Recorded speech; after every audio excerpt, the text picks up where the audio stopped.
بسم اللہ الرحمن الرحیم۔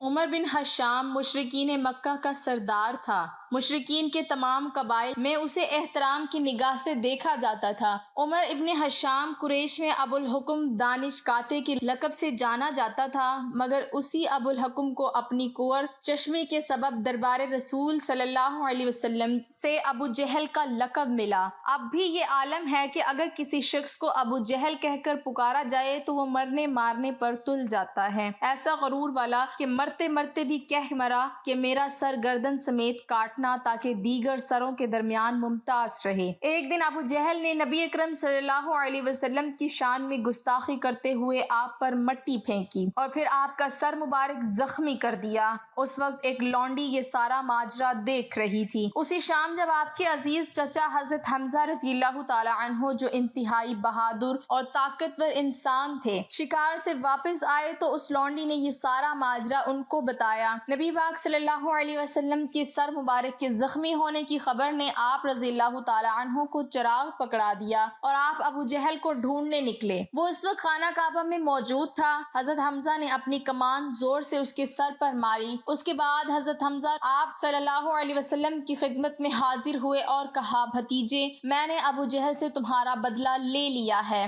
یہ بات سن کر نبی اکرم صلی اللہ علیہ وسلم نے فرمایا، چچا جان، مجھے زیادہ خوشی اس وقت ہوگی جب آپ ایمان لے آئیں گے۔ یہ بات سن کر حضرت حمزہ کلمہ پڑھ کر ایمان لے آئے۔ غور کیجئے کہ حضرت حمزہ کی محبت میں سرشار تھے۔ اللہ کے نبی جب بھی دنیا میں آئے، اہل کفر باطل نے ان کا نہ صرف انکار کیا بلکہ ان کے راستے میں ہر طرح کی رکاوٹیں کھڑی کیں۔ اتنے ہی انبیاء کرام کو ان کی قوموں نے شہید کر ڈالا۔ حضور نبی کریم صلی اللہ علیہ وسلم کی بھی بہت زیادہ مخالفت کی گئی۔ ایک صحابی بیان کرتے ہیں کہ ایک دفعہ حضور اکرم صلی اللہ علیہ وسلم مسجد حرام میں تھے اور نماز کی ادائیگی میں مصروف تھے اور نماز میں طویل سجدے فرما رہے تھے۔ اس وقت کے کچھ سرکردہ افراد بھی خطیب میں بیٹھے ہوئے تھے۔ ان میں ابو جہل، شیبہ بن ربیعہ، عتبہ بن ربیعہ، عقبہ بن ابی معیط، امیہ بن خلف اور دو مزید افراد یعنی کل 7 افراد شامل تھے۔ ابو جہل نے کہا، تم میں سے کون ایسا ہے جو فلاں جگہ جائے جہاں کچھ قبائل جانور ذبح کیے ہوئے ہیں اور وہ جانور کی اوجڑی ہمارے پاس اٹھا لائے، ہم وہ اوجڑی محمد صلی اللہ علیہ وسلم پر ڈال دیں۔ ان میں سے سب سے بدبخت اور کوہ دماغ عقبہ بن ابی معیط اٹھا اور اس نے وہ اوجڑی لا کر پیکر نظافت حضور اکرم صلی اللہ علیہ وسلم کے کاندھوں پر ڈال دی۔ آپ اس وقت حالت سجدہ میں تھے، میں وہاں قریب ہی کھڑا تھا،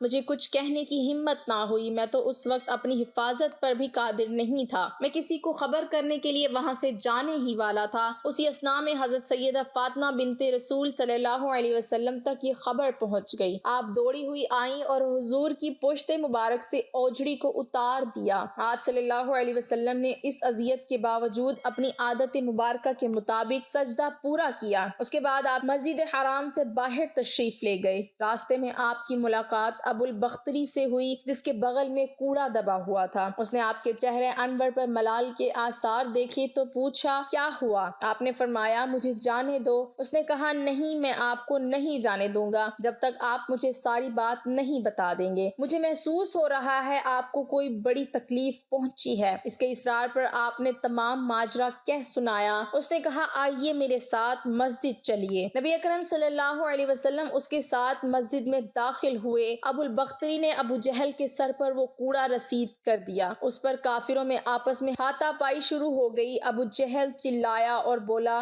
تمہاری آپس کی ہاتھا پائی میں محمد کا فائدہ ہو رہا ہے، یہ تو چاہتے ہی یہی ہیں کہ ہمارے درمیان مخالفت پیدا ہو جائے اور ان کے ساتھی محفوظ رہیں۔ اللہ رب العزت نے ابو جہل کو غزوہ بدر میں نشان عبرت بنا دیا۔ جب وہ سردار بن کر آیا، جس لشکر میں 1000 بہادروں کا لشکر تیار کیا گیا، جس کا سپہ سالار عتبہ بن ربی تھا، اس فوج میں 600 افراد زرہ پوش تھے، 100 سواروں کا ایک رسالہ تھا، یہ اسلحہ بند شتر سوار تھے، ہتھیاروں سے گھڑ سواروں کی تعداد 200 تھی اور ہتھیاروں سے لیس پیدا فوج کی تعداد 100 تھی۔ کھانے پینے کی وافر چیزیں ساتھ لی گئیں۔ قریش میں سے عتبہ بن ربیع، حارث بن عامر، نصر بن حارث، ابو جہل، امیہ بن خلف باری باری روزانہ 10 اونٹ ذبح کرتے اور اپنے ساتھیوں کی ضیافت کرتے۔ دل بہلانے کا ساز و سامان ہمراہ تھا۔ اہل قریش کا یہ لشکر مدینہ کی طرف روانہ ہونے کے لیے تیار ہوا تاکہ قافلے کو مسلمانوں سے بچا کر لایا جا سکے، ان سے دو ہاتھ ہو جائیں اور انہیں سبق بھی سکھایا جائے۔ فوج کی روانگی کے وقت دشمنان اسلام نے، جن میں ابو جہل بھی تھا،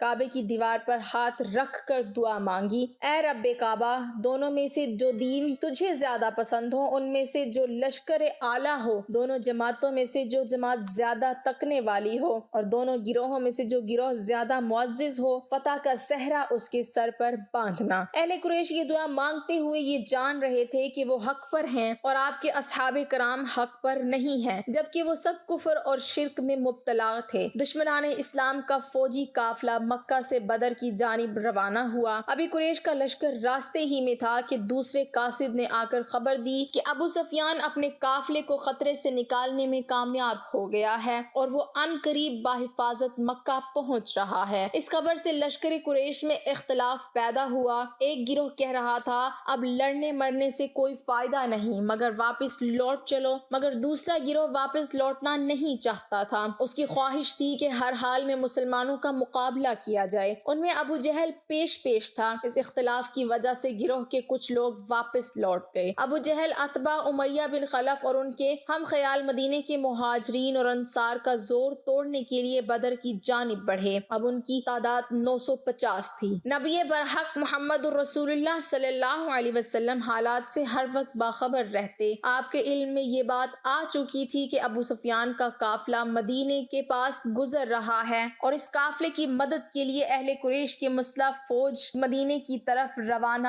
ہو چکی ہے۔ یہ مدافعت کا وقت تھا، اپنا دفاع کرنا تھا، مدینے کے لوگوں کی جان، مال، عزت، آبرو کی حفاظت کرنی تھی۔ لہٰذا آپ نے مہاجرین اور انصار کو جمع کیا اور ان کے سامنے صورتحال رکھی کہ ایک طرف اہل قریش کا تجارتی قافلہ ہے جس کے پاس کروڑوں روپے کا مال و اسباب ہے، جو مدینے کے راستے مکہ کی جانب جا رہا ہے، اور دوسری طرف دشمنان اسلام کی فوج جنوبی راستے سے مدینے کی طرف پیش قدمی کر رہی ہے۔ آپ نے انصار و مہاجرین سے مشورتاً پوچھا کہ اس صورتحال میں ہمیں کس طرف نمٹنا چاہیے۔ ایک گروہ کی رائے تھی کہ قافلے کے ساتھ کم لوگ ہیں، مال و اسباب و زر کثیر ہے، اس پر حلا بول دیا جائے اور ان کا تجارتی مال و اسباب لوٹ لیا جائے۔ دوسرے کا خیال تھا کہ دشمنان اسلام کی فوج چٹک کر لی جائے، ان کا زوم ہمیشہ کے لیے خاک میں ملا دیا جائے اور اس فتنے کو جڑ سے اکھاڑ کر پھینک دیا جائے۔ آپ صلی اللہ علیہ وسلم کی بصیرت کا بھی یہی فیصلہ تھا کہ اہل مکہ کے کافروں اور مشرکوں سے جنگ کر کے ان کی طاقت توڑ دی جائے، اور سب سے بڑی اور اہم بات یہ تھی کہ اللہ تعالیٰ کی بھی یہی رائے تھی کہ حق کو حق کے ساتھ ثابت کیا جائے اور کفر و شرک کو جڑ سے کاٹ کر پھینک دیا جائے تاکہ حق کی حقانیت ظاہر ہو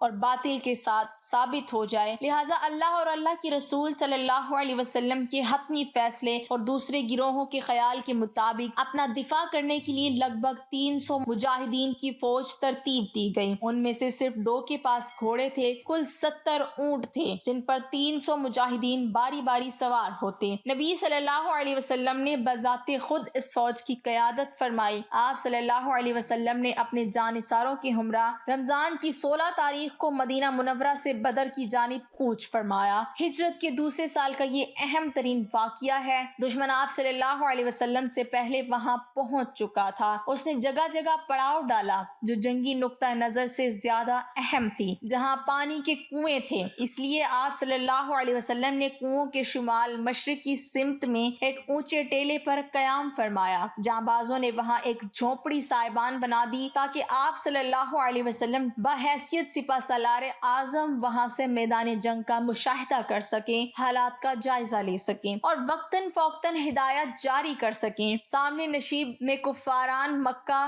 مشرکین قریش اور دشمنان اسلام کا پرشکوہ لشکر پڑاؤ ڈالے ہوئے تھا۔ ان کی تعداد، ساز و سامان دیکھ کر اور یہ جان کر کہ زمین ریتلی ہے جس میں پاؤں دھس جاتے ہیں، یہ سوچ کر کہ دشمن کے پاس سواریاں ہیں اور اپنے پاس سواریاں ہیں مگر ناکافی، اور یہاں تلوار ہے تو ڈھال نہیں اور ڈھال ہے تو تلوار نہیں۔ ان عوامل کی وجہ سے مجاہدین کے حوصلے پست ہو رہے تھے، جو مدینہ منورہ سے نکلتے وقت یہ سوچ رہے تھے کہ انہیں زبردستی موت کے منہ میں دھکیلا جا رہا تھا۔ اب انہیں اپنی شکست اور موت اپنی آنکھوں کے سامنے دکھائی دے رہی تھی، لہٰذا ان کی ڈھارس باندھنا ضروری تھا تاکہ دشمنوں کا مقابلہ کرتے وقت وہ ثابت قدم رہیں اور بے خوف دشمن کا مقابلہ کریں۔ اللہ تعالیٰ نے ان کی ذہنی اور نفسیاتی کیفیت اس طرح تبدیل کی کہ ان کی اس طرح اعانت فرمائی کہ اول رات میں بارش ہوئی، اس سے فائدہ یہ ہوا کہ تمام مجاہدین نہایت خوش ہوئے، جس سے وہ چست چاق و چوبند ہوئے۔ تھکن اور خوف کی وجہ سے ان پر جو سستی طاری تھی وہ دھل گئی۔ بارش سے دوسرا فائدہ یہ ہوا کہ پانی کی قلت دور ہوئی۔ مجاہدین نے چھوٹے چھوٹے حوض بنا کر بارش کا پانی جمع کر لیا تاکہ بوقت ضرورت کام آئے۔ بارش سے تیسرا فائدہ یہ ہوا کہ ان کے پیروں کے نیچے کی ریت جم گئی، جس سے ریت میں پاؤں دھنسنے کا خوف ان کے دلوں سے جاتا رہا۔ بارش سے چوتھا فائدہ یہ ہوا کہ دشمن نشیبی علاقے میں تھا، اس لیے وہاں کیچڑ ہو گئی، جس سے ان کے سواروں سے پاؤں زمین میں جم نہیں پا رہے تھے۔ بارش سے پانچواں فائدہ یہ ہوا کہ مجاہدین رات میں بے خوف ہو کر سوئے اور صبح جب نیند سے بیدار ہوئے تب ان کے قلوب پر سکون طاری تھا۔ بارش نے انہیں قلب کا اطمینان بخشا، اس کیفیت کی وجہ سے ان کے دلوں میں دشمنوں کا خوف جاتا رہا۔ اس طرح یہ بارش مسلمانوں اور مومنوں کے لیے باعث رحمت اور کافروں کے لیے باعث زحمت ثابت ہوئی۔